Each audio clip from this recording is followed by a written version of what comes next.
Hi friends, ಎಲ್ಲರಿಗೂ ನಮಸ್ಕಾರ. Veg recipes by Chetana ಚಾನೆಲ್ಗೆ ಸ್ವಾಗತ. ಇವತ್ತಿನ ರೆಸಿಪಿ ನೇಂದ್ರೆ ಬಾಳೆಹಣ್ಣಿನ ಪೋಡಿ. ಇದಕ್ಕೆ ಮೇನ್ ಬೇಕಾಗಿರುವ ಇಂಗ್ರೀಡಿಯೆಂಟು ನೇಂದ್ರೆ ಬಾಳೆಹಣ್ಣು.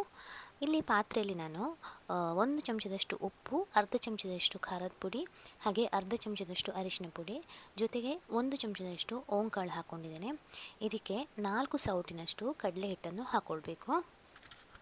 ಅಡಿಗೆ ಸೋಡಾ ಬೇಕಿದ್ರೆ ಹಾಕ್ಕೊಳ್ಬೋದು, ನಾನಿಲ್ಲಿ ಹಾಕ್ಕೊಳ್ಳಿಲ್ಲ.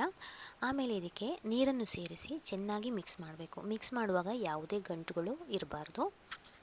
ಈ ಪುಡಿ ಗರಿ ಗರಿ ಆಗಲಿಕ್ಕೆ ಅಂತ ಹೇಳಿ ನಾವು ನೀರು ದೋಸೆ ಹಿಟ್ಟನ್ನು ಹಾಕ್ಕೊಂಡಿದ್ದೇವೆ. ಇಲ್ಲಿ ಸುಮಾರು 2 ಸೌಟಿನಷ್ಟು ಹಿಟ್ಟನ್ನು ಹಾಕ್ಕೊಂಡಿದ್ದೇನೆ. ನಿಮ್ಮಲ್ಲಿ ನೀರು ದೋಸೆ ಹಿಟ್ಟು ಮಾಡಿದ್ದು ಇಲ್ಲ ಅಂದರೆ ನೀವು ಅದರ ಬದಲು ಅಕ್ಕಿ ಹಿಟ್ಟನ್ನು ಬೇಕಾದರೂ ಉಪಯೋಗ ಮಾಡ್ಕೋಬೋದು. ಆಮೇಲೆ ಒಂದು ಸಲ ಇದನ್ನು ಚೆನ್ನಾಗಿ ಮಿಕ್ಸ್ ಮಾಡಬೇಕು. ಈ ರೆಸಿಪಿಯಲ್ಲಿ ಮೇನ್ ಇಂಗ್ರೀಡಿಯೆಂಟ್ ಅಂದರೆ ನೇಂದ್ರ ಬಾಳೆಹಣ್ಣು. ಇದರ ಸಿಪ್ಪೆಯನ್ನು ನಾವು ಮೊದಲು ತಗೋಬೇಕು. ಇಲ್ಲಿ ನಾನು 2 ಶೇಪಲ್ಲಿ ಪೋಡಿ ಮಾಡ್ತಾ ಇದ್ದೇನೆ. ಒಂದು ರೌಂಡ್ ಸ್ಲೈಸು, ಇನ್ನೊಂದು ಉದ್ದಕ್ಕೆ ಸ್ಲೈಸ್ ಮಾಡಿರುವಂಥದ್ದು.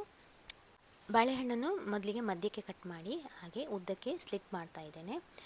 ನೀವು ಬೇಕಿದ್ದರೆ ಮಧ್ಯಕ್ಕೆ ಕಟ್ ಮಾಡದೆ ಹಾಗೆ ಉದ್ದ ಬಾಳೆಹಣ್ಣಿನ ಸ್ಲೈಸ್ಗಳನ್ನು ಕೂಡ ಮಾಡ್ಕೋಬೋದು. ನಂತರ ನಾವು ಮಾಡಿಟ್ಟಿರುವಂಥ ಸ್ಲೈಸನ್ನು ಕಡಲೆ ಹಿಟ್ಟಿನ ಮಿಶ್ರಣದಲ್ಲಿ ಅದ್ದಿ ಎಣ್ಣೆಯಲ್ಲಿ ಬಿಡಬೇಕು. ಎಣ್ಣೆ ಮಾತ್ರ ಮಧ್ಯಮ ಉರಿಯಲ್ಲಿರಬೇಕು. ನಾನಿಲ್ಲಿ ಓಂಕಾಳು ಹಾಕಿದ್ದೇನೆ, ಅದಕ್ಕೋಸ್ಕರ ಇಂಗನ್ನು ಹಾಕಲಿಲ್ಲ. ನಿಮಗೆ ಇಷ್ಟವಾದರೆ ಇಂಗಿನ ಪೌಡರನ್ನು ಕೂಡ ಇದಕ್ಕೆ ಹಾಕ್ಕೊಳ್ಬೋದು.